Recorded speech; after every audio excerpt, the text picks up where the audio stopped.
Okay, well, hello and welcome back to Little Black Pig Farm. I'm Louisa, and it's a glorious sunny evening after a good couple of weeks of wet and cold weather. So I just thought I'd like to share with you the abundance that is going on in my bathtub garden. Come and take a look with me. So here is the French beans, French dwarf beans. I planted these in the middle of lockdown in April. And they're the first ones, and they're just perfect now to be picking off. You don't want them much bigger than this, nice and fine, and then they're just sweet. And you don't have to, you can just eat them as they are, and you don't have to peel the outer edges. Fabulous. So here I've got a lovely courgette. These are rondinise. I'm training this one to come up this pole so that it lifts up, and so I'm going to cut away some of these leaves down here so it helps prevent mildew, because that's a big issue, especially after the amount of rain we've had. Lots of beans, tons of beans. And then we've got some tomatoes here with the companion planting with some peppers. Again, it's been cold, so I made these little cloches to put over the little plants with the eggshells and the coffee grits to protect them from the slugs. And then come in here. So we've got some more companion planting going on here. The tomatoes with the marigolds with the lettuces. The tomatoes are a greedy feeder. They are hungry for nutrients, whereas the salads here, they only want to be in a shallow part of the soil, will only take nutrients from the top, so the two work in a symbiotic relationship. And also these guys will spread, they'll become bigger, so they cover the ground, and so there is less opportunities for weeds. More beans, lots of sorrel. This is the sorrel you saw me sowing seeds for back in the early videos in lockdown, and this I'm going to harvest, and I'm going to cook it with some potatoes and some onions from the garden, and make that into a nice fresh soup. Now these beans, actually these are peas, sugar snap peas. They've been absolutely battered by the horrific weather we've had. They really didn't like it at all. So I'm going to harvest all these. The peas themselves inside have become dry. They're no longer small and sweet, but doesn't mean that they're wasted.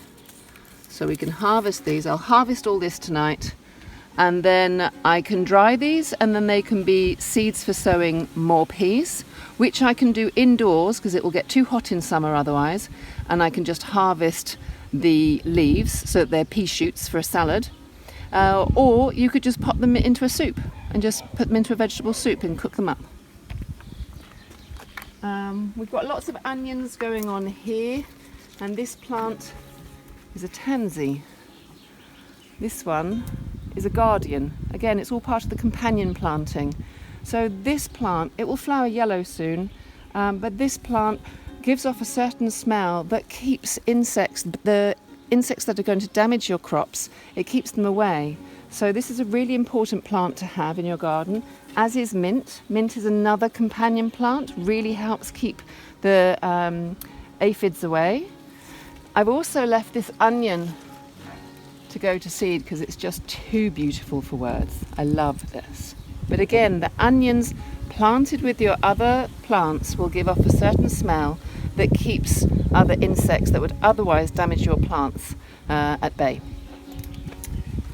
So here I've got potatoes with coriander, with potatoes and coriander again. And that's another companion plant. The smell of the coriander, or cilantro, helps ward off the insects that would otherwise cause trouble for the potatoes. And the potatoes were planted just at the beginning of lockdown, when I found some potatoes that were chitting in my vegetable rack. And because all the shops were closed and we had no access to anything, I thought, oh, just shove those in the ground then, see what happens. So 3 months on, I've shored them up a couple of times. I have got a video all prepared for you guys so that you can see the full process of how, from start to finish, how you grow potatoes. So I will be harvesting them. I should be harvesting the potatoes probably in a couple of weeks' time. We'll finish recording that and then we'll upload the whole process from start to finish as to how to grow your potatoes.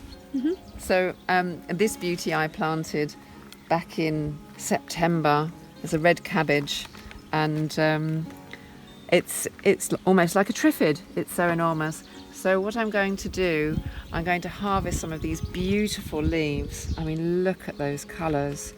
And I'm going to lacto-ferment them and make a kimchi. So that's very exciting. The other thing you can do with these leaves, which is very, very typically French, is to do what's called chou farci. And you would take off this leaf, take out the main vein, and blanch them first. Take out that main vein, and then you stuff the leaves with rice and vegetables and maybe some meat. Any of your leftovers from the fridge, from your dinners during the week. Season it, pop it all in, seal it nicely, and then just steam them. And then you've got these beautiful little balls of a mix of vegetables and meat to pop on your plate. It's a great way of a zero waste idea of using up your leftovers. Okay, so here we have cilantro or coriander, and it's flowering now. So you can actually eat these flowers. You can pop them in a salad. They have a fabulous flavour. Or you can leave them to seed. Now what you find, once the cilantro or coriander has started to create these really fine leaves up here, you can see they're completely different to the leaves at the bottom. So these are the ones you're normally used to having on your curry. These ones here, once they become a bit finer, they're less tasty, they're slightly bitter. You see the difference. So what I would normally do, you can leave these to seed, and then you can harvest the seeds and re-sow again for September for a second crop. I do half and half. I keep half for salads and half for seeds. And then I can still use the large leaves down here and the stalk. There's lots of flavour in that stalk if you chop it finely enough in cooking. So that's a little top tip on your coriander. So, following on to my other bathtubs, because clearly I haven't got enough of them.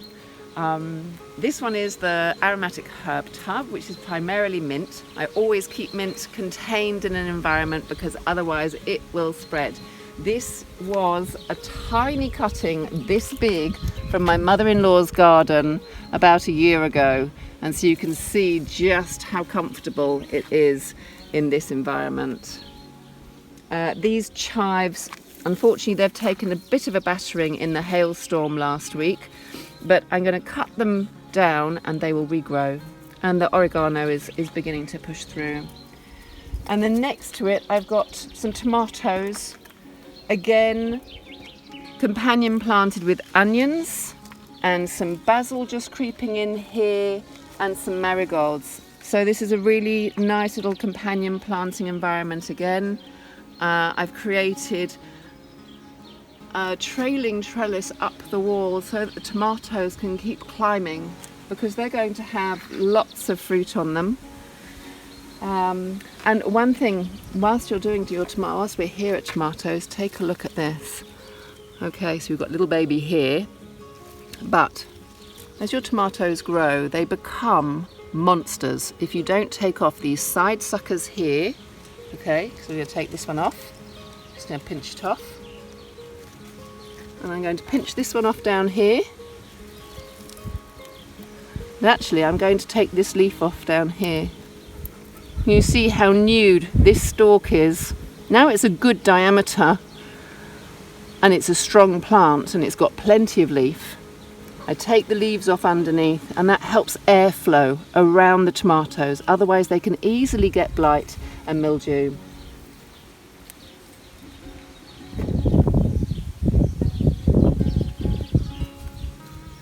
Okay, so here you've got the lovely little flowers popping up on the peppers, and these flowers will turn into your fruit. You can see there's a little fruit already starting just there. You see? Little baby one there. Oh! How exciting. Look at these guys hiding in the background. So there's my first couple of peppers. We'll wait for those to go red before we'll actually pick them. And then over here we've got some aubergine flowers. There you go, that's where the aubergine flowers, and then the aubergine itself will start growing from that flower. So again, peppers and aubergines, great combination. Over here I've got beetroot and chard and curly kale. Again, you saw me sowing all these at the beginning of my videos in lockdown, so they're doing really well. We've had unusually wet and mild weather in May and June instead of being super hot, so all these plants have really benefited from it. Here we've got the aubergines and the peppers that we planted out in the first companion planting video, and since we filmed that, the weather went really cold and windy, and it hailed and it thundered, and it was quite dramatic for quite some days. And because those plants really like heat, I used my glass shower screens here just to protect them, and the difference in size in these guys in comparison to the other ones is tremendous. And so that's just the difference from having some extra heat, because they were all planted on the same day and these were protected from the wind and the rain. So if you don't have a polytunnel or a greenhouse, have a look at your local déchetterie, or if you know someone who's renovating a bathroom, chucking out an old shower screen, they're invaluable. The other thing down here, my cucumbers were also cold, so I reused my car windshield that I used as a cold frame in the early videos back at the beginning of lockdown, and I use those just to protect my cucumbers, and they are just starting. You can see here the little flowers forming, and as they form they will pollinate and then start growing cucumbers, which will be really exciting. Again, companion planting with peppers, they're another good liaison. And then up here I've got some more potatoes. You can see when the potato flowers here. Okay, that's something to look out for. Normally, there's various rules of thought with regards to flowering. Some people dig up your potatoes 2 weeks after flowering. Some people do it 6 weeks. Basically, I wait until the leaves start to look not very healthy, because the leaves will die back. You see over here, this potato was planted much earlier than the one that you've just seen, because this was flowering about 2 to 3 weeks ago. You can see the colour of the leaves changing, it's all dying back. So this bathtub will be my first one to harvest, and again we will video that for you, so you can see the joys and excitement of harvesting potatoes, especially when they're itty bitty tiny new potatoes of the first ones of the season. Well, I hope you've enjoyed my little tour of my bathtub garden. I love sharing it with people. It has been 5 years of collecting bathtubs over the years, much to my husband's despair. But I love it, and it's so abundant, and it's easy to do, and it doesn't cost very much. So I hope I've inspired you a little bit. Please give me any comments if you've followed any of my top tips, if you found them interesting, and there'll be more videos on the way. Give it a little click and a like, and maybe click on that icon for the bell for notifications, because there's lots more videos coming your way. Good night.